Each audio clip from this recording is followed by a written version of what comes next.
Você é psicóloga hospitalar? Ah, não, mas deseja ser psicóloga hospitalar? Nossa, então você está na live certíssima, certíssima. Tudo bem? Sou Maria Alice Lustosa, você já sabe disso, né? Amores e amoras, estou aqui para a gente falar sobre a psicologia hospitalar e a medicina. Muito legal esse tema. Oi, Kelly Rodrigues. Se você for psicóloga hospitalar, seja bem-vinda, e se não for e quiser ser, seja bem-vinda também. Muito bem, para começar, uma informação super importante. Você sabe desde quando o Conselho Federal de Psicologia reconheceu a psicologia hospitalar como uma especialidade? Desde 2000, estamos fazendo 24 anos. Você faz ideia do que sejam 24 anos de uma especialidade? É muito tempo, né? Muito tempo. Muitas de vocês não eram nem nascidas. Mas você sabe desde quando eu trabalho dentro de um hospital?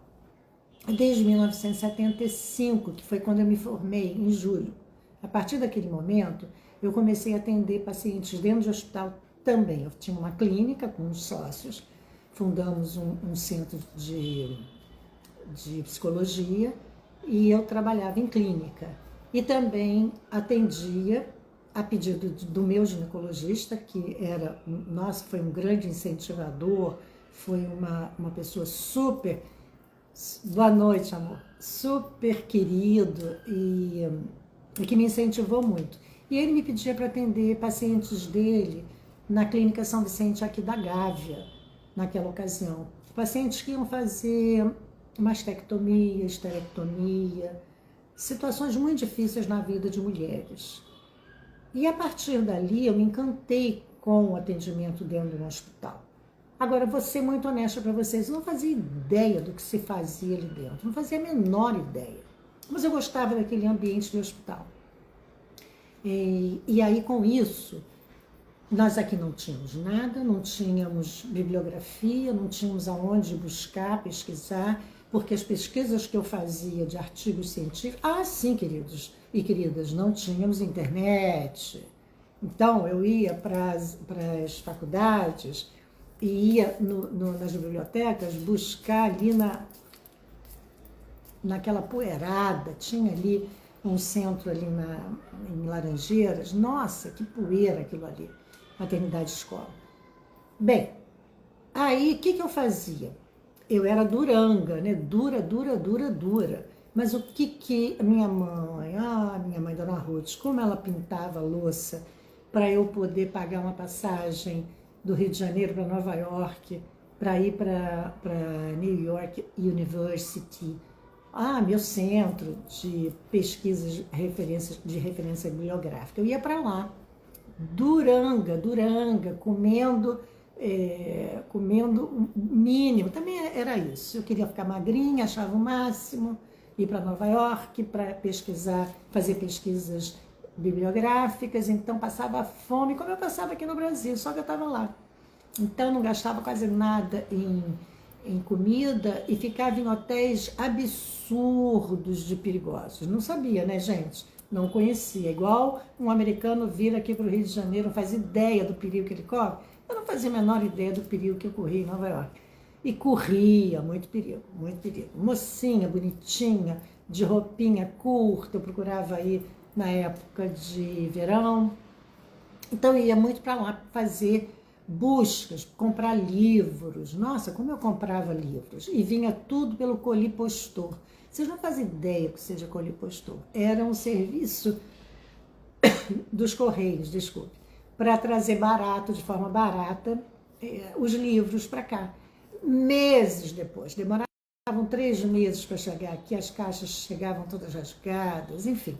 Mas era o máximo, era o que eu podia fazer para entender um pouquinho da psicologia da saúde, que era como se chamava isso. Se chama ainda hoje. Só que o Brasil é o único local que se colocou esse nome de psicologia hospitalar, porque no resto do mundo a gente conhece isso como psicologia da saúde.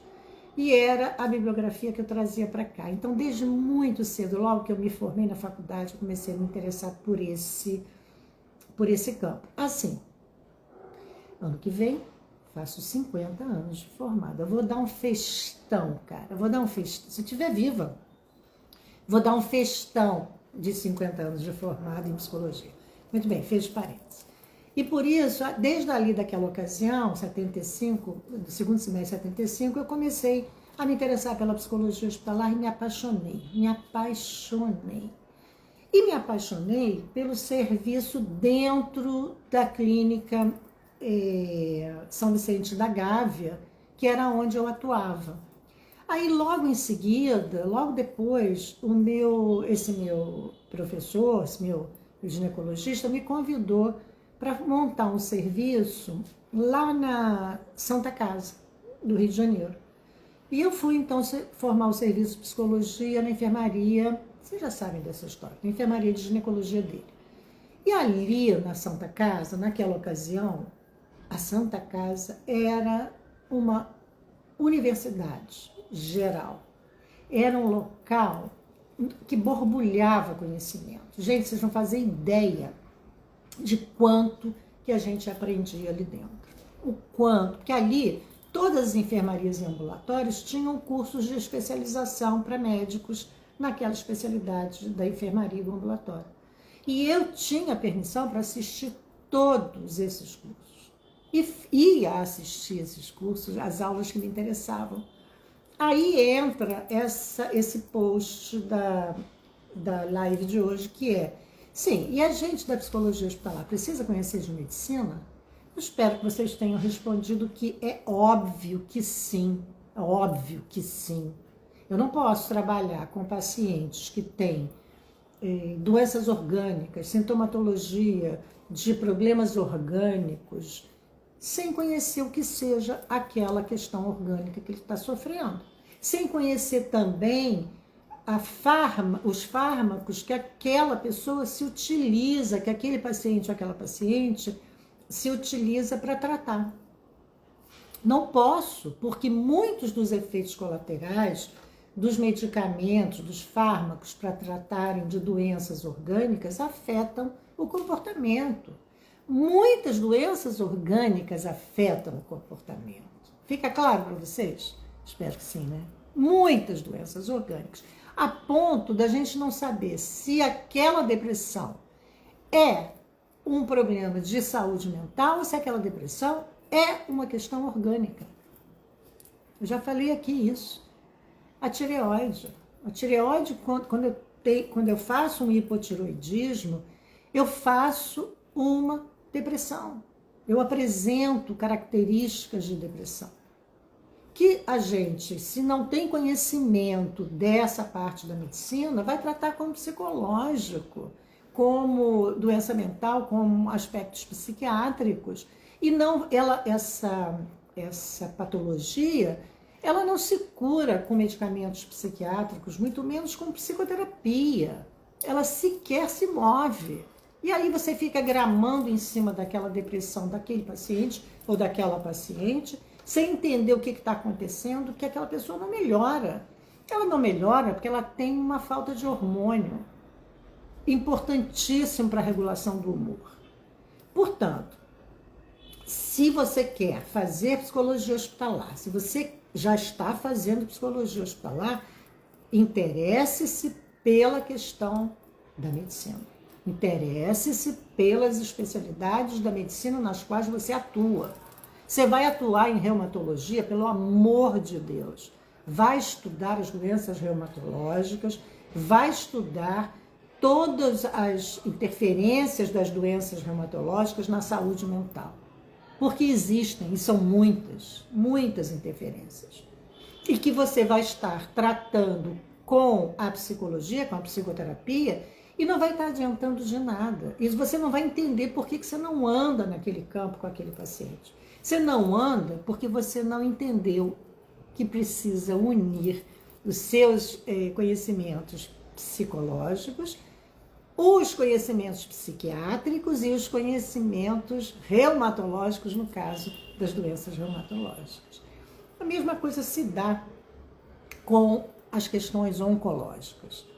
Claro que tem muitas questões a ver com as questões de comportamento. Eu preciso entender isso. Eu preciso saber que para trabalhar dentro de um hospital eu tenho que gostar muito de medicina. Eu não queria fazer medicina, porque às vezes eu escuto isso. Ah, você, na realidade, você queria fazer medicina, foi fazer psicologia de frustrada que você foi. Não, meu amor, não, meu amor. Eu fui fazer psicologia sem fazer ideia do que eu estava indo fazer. Porque a minha primeira opção era serviço social, eu queria fazer serviço social. Só que a minha mãe havia feito serviço social e disse, não, de jeito nenhum, pelo amor de Deus, você vai viver em pobreza, você vai viver nesses morros, você vai subir morro, você só vai ver desgraça, não faça serviço social. Aí eu fui fazer psicologia. E o que era psicologia? Não tinha a menor ideia, menor ideia. Então, assim, eu não sou uma frustrada, uma estudante de medicina frustrada que fui fazer psicologia. Não, eu fui fazer psicologia de idiota. Eu não sabia o que era. Cara, dei maior sorte de ter amado a psicologia. E dei a maior sorte de ter encontrado um ginecologista que tinha um serviço fantástico e que acreditava na interdisciplinaridade. Que nós trabalhávamos, ele morreu, nós trabalhávamos numa equipe interdisciplinar, quando nem esse termo a gente usava aqui.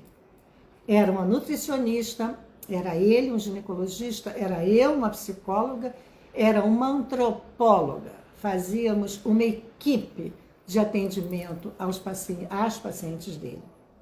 Pacientes e familiares, claro. Então eu tive essa sorte toda, eu acredito nisso, eu tive a mão de Deus em mim. Ele só foi dizendo assim, querida, segue aqui, querida, entra ali, querida, aqui, não vai fazer serviço social não, vai fazer aquilo ali. E dei essa sorte de ter essas pessoas no meu caminho. E aí aprendi tudo que eu precisava saber dentro das especialidades que eu atuava lá na Santa Casa, da medicina, o que a medicina explicava sobre aquelas doenças que eu via naqueles pacientes, naquelas pacientes. E dessa forma, eu podia fazer um diagnóstico diferencial. Isso aqui não é só psicológico. Isso aqui não é só psicológico, pelo amor de Deus. O que isso aqui tem de orgânico? O que isso aqui tem de uma doença orgânica? E aí, com isso, eu ia discutir com o chefe das enfermarias. Discutir não, eu ia pedir ajuda ao chefe das enfermarias para me explicar o que aquela paciente naquela enfermaria de reumatologia, por exemplo, da Santa Casa, o que ela apresentava, aquela doença tinha que efeitos no comportamento dela. E aí ele me descrevia aqui, querida. Essa doença faz ela ficar deprimida, essa doença aumenta a ansiedade, essa doença... E aí eu entendia. Então tá, amor, então agora eu consigo perceber que eu preciso trabalhar junto com esses meus aliados da medicina. Eu não posso trabalhar em psicologia hospitalar sem estar cercada, dos médicos daquela especialidade. A mesma situação com a psiquiatria, a mesma coisa. Isso aqui é uma questão psiquiátrica ou uma questão psicológica? Você não sabe a diferença? Ah, é bom você ir pesquisar, hein? É muito bom você ir pesquisar. Ah, isso aqui faz parte... essa paciente veio tirar a mama. Ah, é? E ela está deprimida, por quê? Ela está com esse choro, por quê? E aí o marido dela largou ela exatamente... Nossa, como eu tive esses casos. Tanto da classe social pobre, lá da Santa Casa, quanto da classe social alta da Clínica São Vicente. A paciente entrava para fazer... Eu tive uma cliente particular. Aí a cliente entrava para fazer mastectomia e... isso é tão doloroso. E o marido foi... Assim que ele ficou lá do lado dela, eu achei, nossa, que máximo. Que marido, hein? Que marido, que maridão. Ali aguardando, na cama, na beira da cama dela, aguardando ela acordar da cirurgia. E ela abriu o olho, ele disse, você está entendendo? Você está conseguindo me ouvir? E ela só balançava, eu estava lá. Balançava a cabeça. Ele disse, olha, querida, então eu queria te avisar que quando você voltar para casa, eu já não estou mais em casa. Eu já fiz as minhas malas e estou saindo. Eu desejo a você muita sorte, muito boa sorte. Você faz ideia o que seja isso a uma mulher que acabou de perder uma mama, perdeu um marido de 20 e tantos anos, ele foi embora. Mas isso não acontecia só com as mulheres ricas da clínica, não. Isso acontecia na Santa Casa também. Muito, muito. Então, eu fui acostumada a viver junto com a medicina. E tudo o que eu sei dos aspectos médicos eu aprendi na Santa Casa. Tudo que eu sei eu aprendi lá. E tive o grande prazer de passar isso adiante para as minhas alunas dos meus cursos de formação e depois de especialização em psicologia hospitalar, que eu ministrava lá dentro da Santa Casa, reconhecidos pelo MEC. Portanto, as minhas alunas, todas as alunas que fizeram cursos comigo sabem disso, que a medicina e a psicologia hospitalar caminham assim, ó, juntinhas, e que eu preciso gostar dessa área da ciência, que é a medicina, para eu entender o comportamento dessas pacientes e desses pacientes que têm problemas fisiológicos. E mais, a farmacologia para o tratamento de doenças, todas elas, ela interfere no comportamento também. Muitos fármacos interferem. E você entende como é que eles funcionam? Não. Então vai ter que estudar, né, amor? Vai ter que estudar. Porque os fármacos interferem também no comportamento. Muitas vezes interferem trazendo alucinações, inclusive, trazendo falta de memória, inclusive, trazendo tristeza. Muitos humores depressivos são causados por medicamentos. Faz ideia disso? E se eu não entender isso, se eu não souber o que aquele fármaco provoca no organismo de um ser humano, eu não consigo trabalhar com psicoterapia daquela pessoa. Porque eu estou dizendo, ela está com humor depressivo, vamos trabalhar o humor depressivo. Não, amor, nós vamos falar com o médico dela, quanto tempo ela vai precisar desse medicamento que ele está utilizando para tratar aquela patologia ou aquela doença que ela está apresentando orgânica. E se ele pode trocar aquele medicamento por um que seja tão bom quanto, mas que tenha menos efeitos colaterais, para que eu possa só me preocupar com a parte psicológica dela e ajudá-la. Portanto, amores e amoras, este era o recado que eu queria deixar para vocês. Vai trabalhar nessa área, psicologia hospitalar?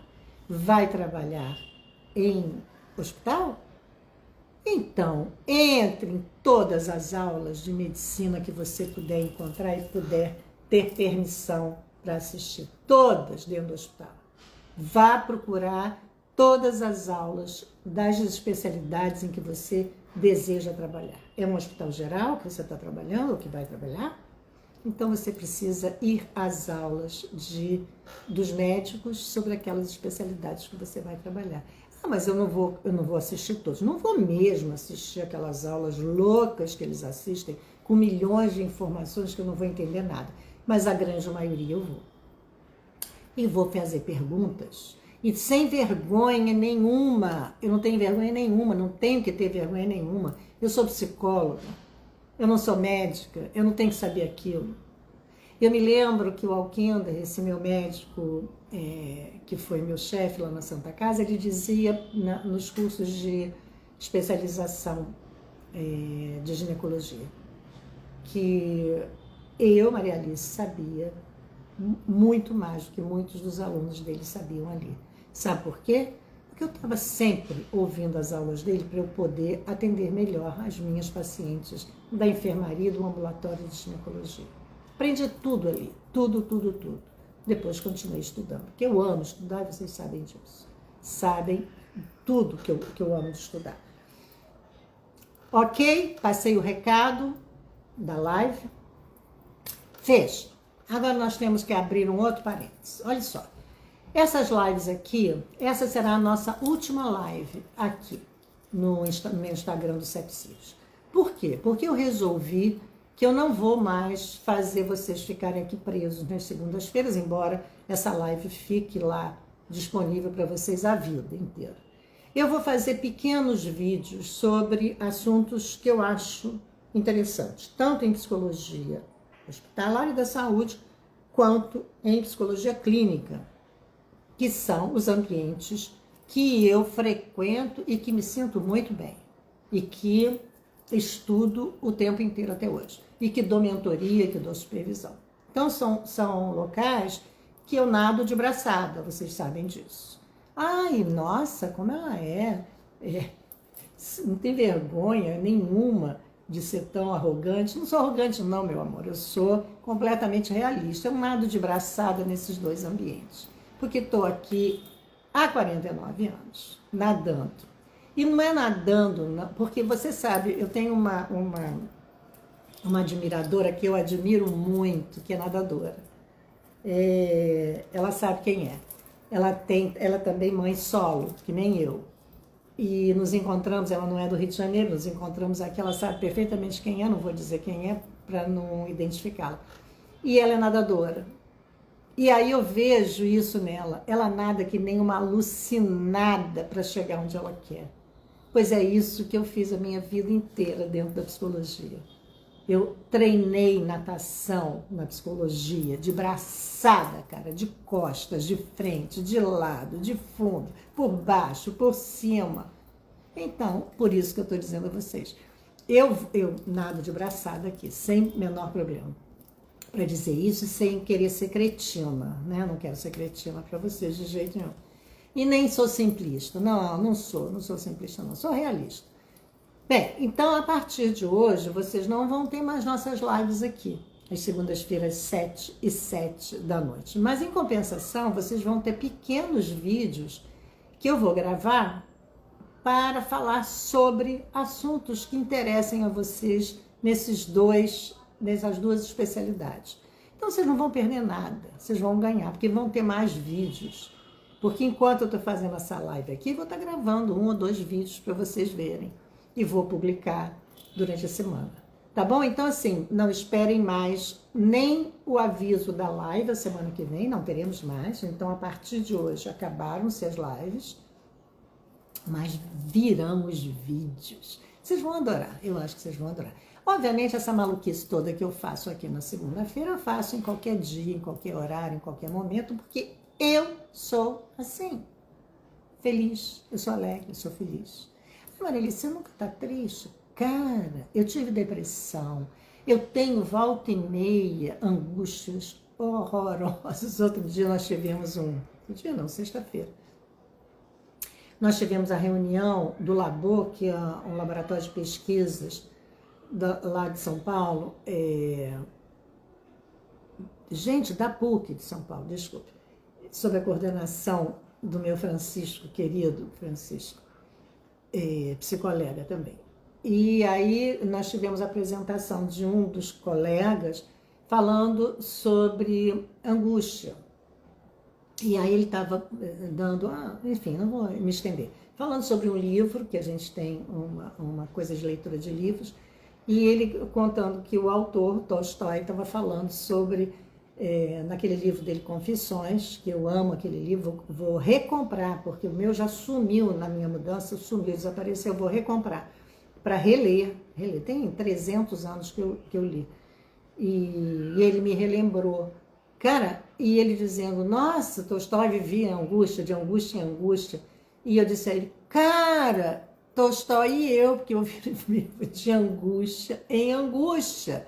Ai, acabou essa angústia, graças a Deus fiquei livre dela. Não, amor, agora, eu aprendi já há bastante tempo que a minha angústia não acaba. Ela se renova, que ela acabou para dar espaço a uma angústia nova. Esse é o meu existir. Então, eu não sou uma pessoa que sou linear na saúde mental. Não sou não, graças a Deus. Eu tenho esses ciclos, angustiada, muito angustiada, fico ali debaixo da minha cobertinha, não quero falar com ninguém, e só pensando, né? Só pensando. E aí, cara, surge uma saída, aí eu saio. Não me iludo mais de que eu não vou cair de novo, não me iludo mais com isso, não me iludo mesmo, e cai em outra. E numa boa, porque as angústias vão e vêm. Ainda falei nessa reunião nossa de que muitos clientes meus não tiveram oportunidade de fazer terapias antes com tempo suficiente para se livrarem e para entenderem o que eram essas angústias, e se mataram,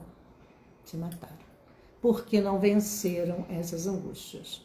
Então, é muito triste isso, porque certamente, se você consegue entender que a vida é angústia, que a vida é dura, não é simples, e que não é a sua vida que é assim, é o existir que é assim, e que a gente precisa buscar saídas para isso, precisa buscar sentido para isso.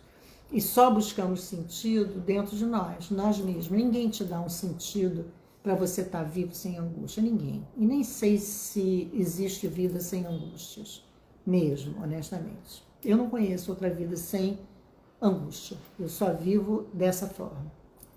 Então não pense que a minha vida é uma felicidade total. Não, eu sou doida sim.